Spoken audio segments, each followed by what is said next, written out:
I'm ʀᴏ and you're watching a special edition of Going Underground. On this day, 156 years ago, the end of legal slavery was ratified by the US Congress through the 13th Amendment. However, the global power and economic system remains shackled to a racist colonial logic axiomatically linked to the so-called Enlightenment, which fostered genocide. So argues Professor Kehinde Andrews, author of The New Age of Empire and How Racism and Colonialism Still Rule the World. He joins me now from the infamous slave town of Birmingham in England. Thank you so much, Professor Andrews, for coming on the show. Before I get to how you begin this book with the amazement of a BBC Newsnight presenter, Emily Maitlis, famous for interviewing Prince Andrew, actually, her amazement about what you said about the Enlightenment, I better just ask you quickly about Barbados, which you delineate the genocide there of the Kalinago people in this new book. You say Her Majesty may be the premier symbol of whiteness on the planet. Barbados, of course, which just became a republic. Why? It's obviously Barbados have been independent for what, 50 years almost. And the idea that he still kept this queen, who is the primary symbol of white supremacy in the world, right? The British Empire, those links, what that means to a place like Barbados, which was Britain's first slave colony. I mean, really, this is just not really news. This should have happened a long time ago. The real question is why do we still have the Queen as head of state? A place like Jamaica, where my family's from, of the Commonwealth. I mean, it's just a bad time that this monarchy was removed from countries like Barbados, I would say. Albeit, of course, Prince Charles, the heir to the throne, did acknowledge the arguments, some of the arguments in this book. Yeah, I mean, acknowledge is a nice way to put it, I guess. But I mean, even the fact that Prince Charles was there, I mean, I think sometimes it's good that Barbados has got rid of the Queen as a head of state. Does that mean that Barbados is a fully independent country that can run its own economy, that isn't in the claws of the West? Absolutely not. It's a symbolic change. But it doesn't mean necessarily that much a meaningful change, unfortunately. Okay, now to how you begin this book, which will appall all the Jacobins watching this program. I'd suggest to you. You talk about Immanuel Kant as an architect of racist philosophy. He was used as the justification for colonial genocides that preceded him and went on after, and go on to say, you could say similar things about Voltaire, Hegel, right up to Darwin, right up to Keynes and his attitude about the IMF being able to be used in case a monkey house was created in former colonies. What have you got against the Enlightenment? Yeah. What about, other than the Enlightenment is just white supremacy with good PR, right? I mean, the very idea, the notion that knowledge spread out of Europe in the 18th century and enlightens the rest of the world tells you that it's completely PR. This is not true. It's completely false. And actually, the knowledge that we get from the Enlightenment is one which is the knowledge of white supremacy. So someone like Immanuel Kant, for example, who is the intellectual philosopher for our current framework of human rights, wasn't just a racist. This was somebody who actually advised slave owners in the Americas on how best to beat Africans, because he actually genuinely fundamentally believed that I was not a full human being because of my blackness, that I couldn't approach rationality because of my blackness, and that he was better, superior, could understand the world in a better, more reasonable way because of his whiteness. I mean, that's the people we're talking about when we're defending the Enlightenment. And you mentioned there our definition of human rights. We often talk about the human rights industry on this program. You can see echoes of the racism that you've identified in the so-called Enlightenment in the UN Convention on Rights of the Child. Yeah, of course, because what does Kant, someone like Immanuel Kant is so important, because at the end of his life, he comes to the conclusion that slavery is bad, colonialism is bad, and creates this universal rights framework, which we still have. But he doesn't think we're human beings, right? He doesn't think we're still fully deserving of the full rights. All we get is the right to life. In a very similar ways, I would say you shouldn't poach gorillas. I don't think gorillas are human beings. I just don't think you should poach them and kill them. And that's effectively what he says with this human rights framework, which is the right to life. Doesn't give you the right to equality, doesn't give you the right to prosperity, doesn't give you the right to have all your stuff that has been stolen from you given back to you in reparations. And so when we have a world today which has the poorest part of the world being so-called sub-Saharan Africa, where black people live, the richest part of the world being where the white people live, the West, and everyone else in between, and then you only have the right to life and not the right to prosperity, then this is telling you that actually we've frozen in time and in history the colonial logic, right? The colonial roots. And that universal, supposedly universal rights framework is key to that, because it only gives you the right to live and not the right to anything else. You say that the Enlightenment racism had to wait for the defeat of Islam in Spain before conquering the United States, but also that very many parts of this Enlightenment come from, I don't know, the Iran's Avicenna to China. Yeah, well, this is the problem with the Enlightenment, is that it takes till the 18th century to have this conceit that Europe is the best, because of 200 years of just violence, right? 1492 unleashes the biggest genocide in human history, where 60 to 70 million people are erased from the face of the earth to conquer the Americas. That then triggers slavery, again, massively unparalleled abuses of both human rights, although we weren't seen to be human at the time. And the wealth that's generated from that then creates this illusion that Europe is superior. And so the Enlightenment were actually Enlightenment thinkers were drawing on African knowledge, Arabic knowledge, Chinese knowledge, but it had actually been whitewashed, like literally whitewashed. So when they take over, when the Spanish defeat the Moors, they start burning books with all this Arabic knowledge in, and but before they burn them, they translate them into Latin and change all the names. So it's generally possible that the Enlightenment thinkers actually thought all knowledge came from Europe, because that was what they were reading, right? That was what they were told. So it's this whole myth of whiteness, of supremacy, that is only possible because of those centuries of colonial violence, which allows that intellectual conceit to exist. Yeah, I'll get to some of the other myths that you try and destroy in the book in a second. But as I said about the Jacobins watching, I mean, you quote Malcolm X quite a few times in this book. Do you not think that in some ways this Enlightenment thinking can be used against the powers that are continuing to oppress people all around the world? You don't think Malcolm X, Che Guevara, Karl Marx, Gramsci use some of these things against the very powers that you criticize in the book? You see that people have used these, because obviously the Declaration of the Rights of Man, the UN Charter. I mean, Malcolm, my absolute favorite, uses all these documents when he founds the Organization of Afro-American Unity and says that we want the West to live up to its values. The problem with that is, in those documents, we are not humans, right? We're not seen to be human beings, which is why you can have a Constitution of the United States that says all men are created equal, and it's a bunch of slave owners, right? Because they don't see us as being human. So the problem when you use those documents is that they are limited, because within them they keep us fixed in this state of nature. They really do. Like the U.S. So you mentioned at the start the 156 years since the abolition of slavery. But in that 13th Amendment, that's the 13th Amendment that gives us the mass incarceration 156 years later, right? That you can still keep slavery in the incarceration system. And what do? They go and incarcerate lots of black people so that they can keep them in a state of slavery. So actually within those constitutions and documents, you still have the roots of racism. So actually I would say, throw those away. If you want a document that gives you rights and humanity and equality, it's the Haitian Revolution, the actual only real revolution of the 19th century, where they have a document which declares the rights, full rights, for not just white people, for all people.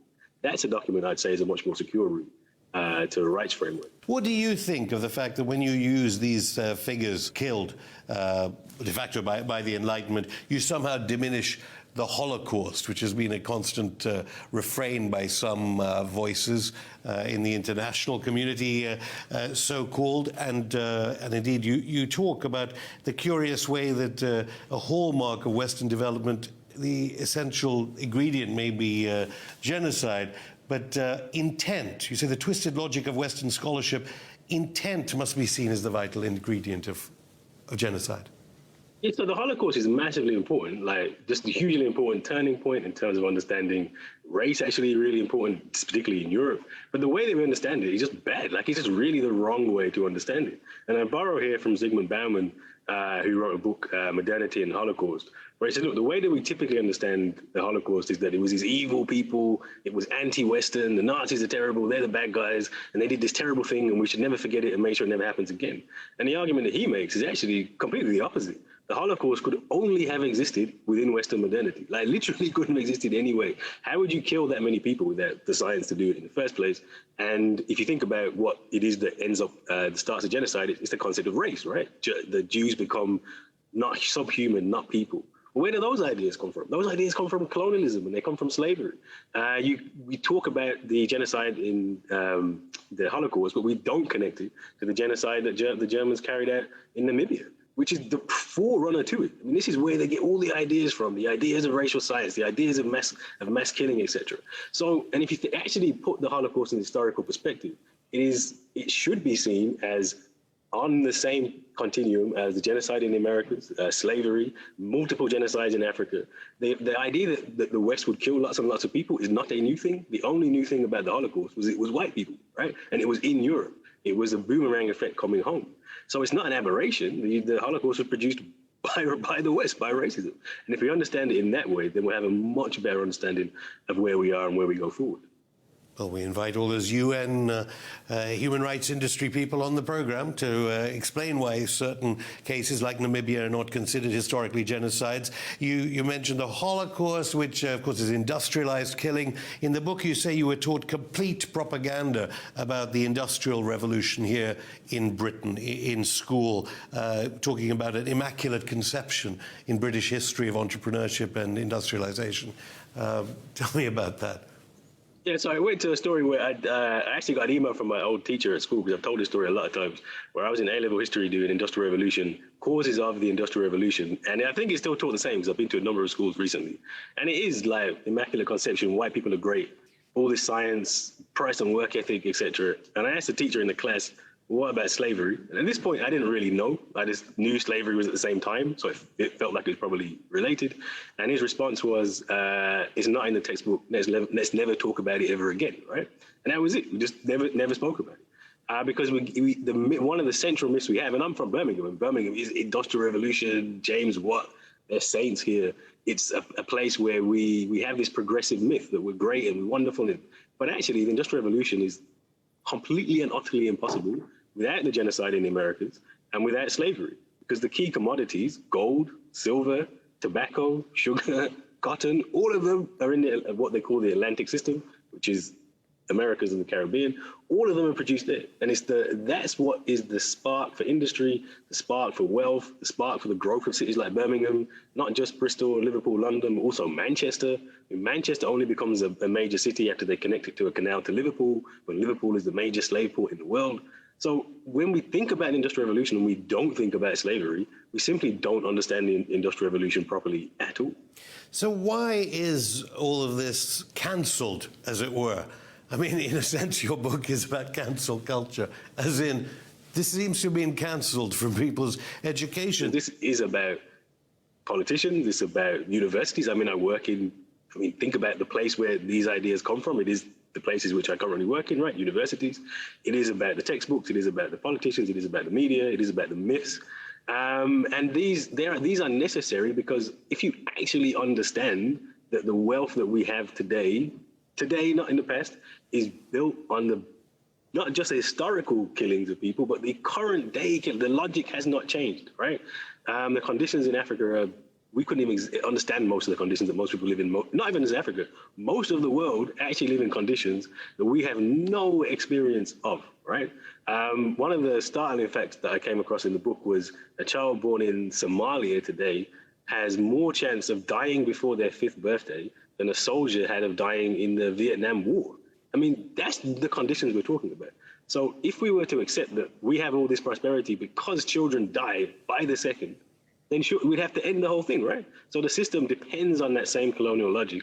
And so we have to pretend, we have to cancel, we have to miss out all those bits to keep us comfortable, because otherwise you'd have to change something, right? Professor Kehinde Andrews, I'll stop you there. More on the new age of empire after the break. Welcome back. I'm still here with Professor Kehinde Andrews, author of The New Age of Empire, How Racism and Colonialism Still Rule the World. So again, the International Monetary Fund and World Bank, you single out a person seen as a reformed character.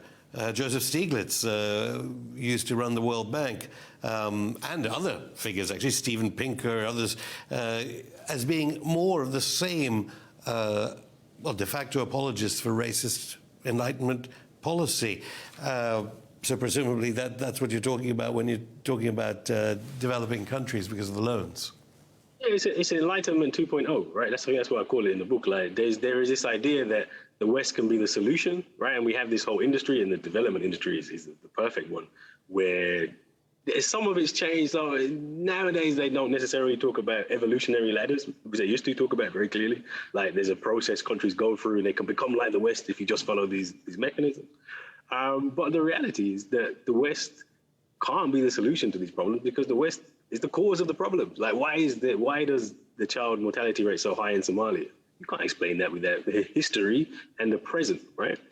When organizations like the IMF in particular get involved in countries, all the evidence is it's bad for the country. It's not good for the country. It's terrible for the country. So what's happening in this is there's an intervention in the economy, but it's actually making things worse in those countries. And one of the things we complain about a lot here is austerity, privatization, neoliberalism. Well, that's what they've been doing in Africa, Asia, South America for the last 50 years, right? To keep them in debt, to keep them locked down, and to keep them poor. So actually, the IMF, World Bank, UN, all of these, USAID, UK aid, they are the new mechanisms of Western imperialism to keep black and brown people poor so that white people can be rich. You would have supported Boris Johnson's initial decision to cut the aid. Clearly, and well, actually, no, because this is the bind you get into, right? Because look, you need the aid because it's so bad. You kind of need aid, right? So cutting aid isn't a solution. Well, that aid was going people on. Die, right? Yeah, but that aid was going on to things that you criticize in the book. Let me give you the another Jacobin Enlightenment piece of where you are in the book, actually. It's not just the IMF, it is the new class and echelon of people of color that are created in these developing countries that carry out the colonial enterprise. Oh, yeah, totally. And this is not a new thing either. I think one of the things we miss sometimes is take the British Empire, for example, the largest empire that ever existed. Hundreds of millions of people, slavery, colonialism, all these terrible things, right? That could not have existed without countless black and brown people managing and administering empire. Wouldn't have been possible, right? There's always people, when you set up a system of racism or oppression, there's always going to be people who take the best option they can for themselves and help to administer it. So India is a great example.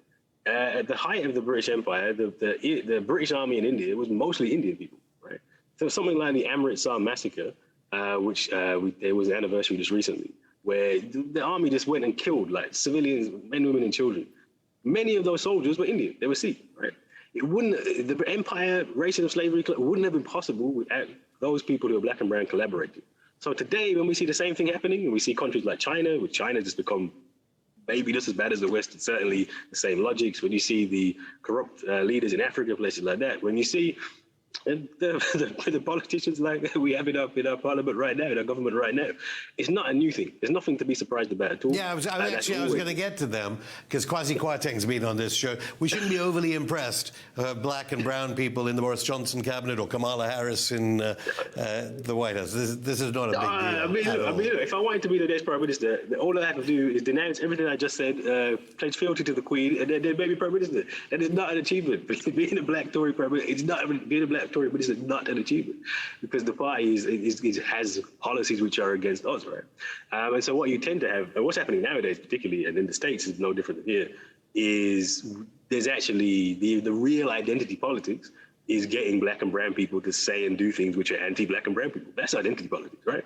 And that's that. But again, that's not new. That's been going on for a long time as well. Things go straight from all the way from Avicenna right through the Enlightenment to a tweet by the Treasury here. You say, what's wrong with the Treasury tweeting? Did you know that in 1833 Britain used 20 million of its national budget to buy freedom for all slaves of the empire? And that, in a sense, we have citizens now who are paying recompense for the slave trade? What's wrong with the UK Treasury, Bank of England, doing that? I mean, talk about there's a term I use. I don't think I use it in this book, but I got a next book coming out, The Psychosis of Whiteness. Talk about delusions. I mean, that tweet was a celebratory tweet from the Treasury or Bank of England about this great, the taxpayer helped to abolish slavery. It didn't make me feel better to know that me, my nan, and lots of my family descended from the enslaved have been paying back slave owner compensation in our taxes. It actually made me feel quite mad, and many people felt quite offended by that. Which brings us to the things we think of progress aren't really progress. So Hilary Beckles, who works at the University of the West Indies, talks about the Abolition Act in 1833 as being one of the most racist pieces of policy that's ever put forward through a British Parliament, even though it abolished slavery. And that's for two reasons. One is that massive payment to the slave owners. So they actually bailed out slave owners. And it's often, the figure's £20 million, which is often quoted as 17 billion equivalent. It was actually 5% of GDP at the time, which would today be £100 billion. It's a huge payment. It was 40% of the British government's income, which is why the loan takes so long to pay back, right? Because it was such a huge payment. But on top of that, it wasn't just that ridiculous payment to the slave owners. There was also a period of apprenticeship for 4 years. So slavery doesn't actually end until 1838, even though it's abolished in 1833 and comes into law in 1834, because for 4 years, formerly enslaved had to work essentially as slaves for 75% of their time so they could learn to be free. So the enslaved actually bought, and that amount of free labor is actually calculated to be more than the 100 billion that was given to the slave owners. Talk about not progress at all. That's a perfect example of how what we think is progress actually just further cements the racism and colonial logic into the world, and not just in the past. You can see those legacies happening in terms of poverty and who has the wealth today as well. Yeah, but you make a point there that, in the context of Barbados, we've heard on so-called mainstream media the terms reparation used very, very rarely. You hear them. You're talking about sums of money that would bankrupt the United States and Britain completely if they had to pay reparations to their former colonies, surely, and former countries where they took slaves from. Oh yeah, this is there's no good argument against reparations if you think about unpaid labor. It would bankrupt the country. It would bankrupt that is the only one, right? That's the only one. The only actual good argument is that we just don't have the money. It's actually impossible to calculate. In America, the calculations are anywhere between 4 and 18 trillion. I think in the Caribbean somewhere like 9 trillion, something like that. That's just for slavery. India, the record is 9 trillion from India. Like if you actually added up all of this money, it is far too much for ever to be paid back. Which is why we should use reparations to understand that we actually need a new system, like the economic system. And even if you could, let's imagine you could pay it back for a second. If Asia, Africa were as rich as the West, capitalism would literally end tomorrow. It's only because you can steal resources from the African continent for nothing. It's only because you can get sweatshop labor in China and India for nothing that this economy functions. So even if it could possibly work and you did make the world equal, the whole economic system would collapse. This should be a reminder that we need a new political and economic system. And there are no reparations that can be paid to fix that problem. What do you say to, I suppose it would be upper-class Africans maybe, that even if they tried to carry out the kind of policies that come from the ideas in this book, what happened to Kwame Nkrumah in Ghana? What happened to Cabral in Guinea? What happened to Lumumba in Congo? They all know what happened to the leaders that carry out policies that try to make Africa a fairer and better place. This is where you need a proper universalist. Or they all died. They're killed, died, but this is where we need a proper universalist framework. And the Third World Movement is that universalist framework, right? It says, look, one country can't do it. Like that's the big problem you find. Like even Haiti, I mentioned Haiti before. Haiti has a revolution, gets rid of slavery, but it's surrounded by all these slaving colonies in America, and is for that reason one of the poorest countries in the world today. In Nkrumah, one country in Ghana, you can't do it. You can only do it when you have unity across at least Africa and across the Third world. That's what happened to Gaddafi with that kind of idea. That's a pretty dangerous idea. These are dangerous, but we need dangerous ideas. These are dangerous times. One thing I always remind people is we forget how bad the conditions are. A child dies every 10 seconds because they haven't got access to food and water. Most people in the world do not live in better conditions today than they would have lived 100 years ago. It's already too late. I mean, that's the always say it's a Malcolm X quote. It is already too late. We need dangerous ideas. That's why Cadbury and all these different companies do charity. What are you talking about? They only can do charity because but they can only do charity because they're stealing money from the country. So, for example, Cadbury, and I'm from Birmingham, so I've been to Cadbury a number of times. It is a perfect example of colonialism. I mean, they literally just steal that resource out of the ground in Ghana, predominantly Ghana, take it to Birmingham, make it into this fabulous product, and make billions of pounds, and then give some of that money back in philanthropy. Well, That's the problem. There you go. Cadbury say they do everything they can for the welfare of their workers and have improved their environmental impact. I mean, very, very seriously, you talk about in the book that it is the fear of revolution, maybe an Enlightenment idea, that is the chief motivator of elites, whether it be the National Health Service, whether it be anything. What do you mean by it is that fear of revolution that has been the motivator of every bit of progress we've ever had? If you think about why do we get the idea of social democracy and the welfare state, it's only a small part of history really we've had this. After the Second World War, and it is brought on by the fear of communism. There is a general fear of communism. You've got the East, you've got Russia, you've got people are rising, and they have to give things over. It's actually really interesting. If you read the Communist Manifesto by Karl Marx, there's a list of things he wants. About half of them happen, right? Because there's a concession to power. We are terrified of communist revolution, therefore we will give you education, we'll give you some benefits, we'll give you housing, etc., to keep you calm, effectively. Same way, how do you get independence in African countries? It's when you have people take up arms, take up revolutionary arms, and then so the Queen will come and say, okay, we'll leave you alone. We'll give you this appearance of freedom. And so this is why we're so stuck now. I mean, think about what's happened now and why I always argue we're in a worse position now than we were 50 years ago. We've all kind of bought into this idea there's no alternative. There are no revolutionary movements anymore, which is why neoliberalism has creeped across the world.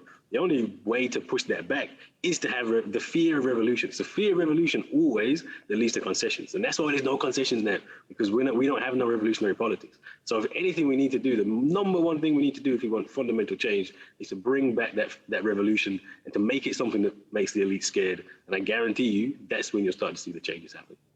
Professor Kane Andrews, thank you. Thank you.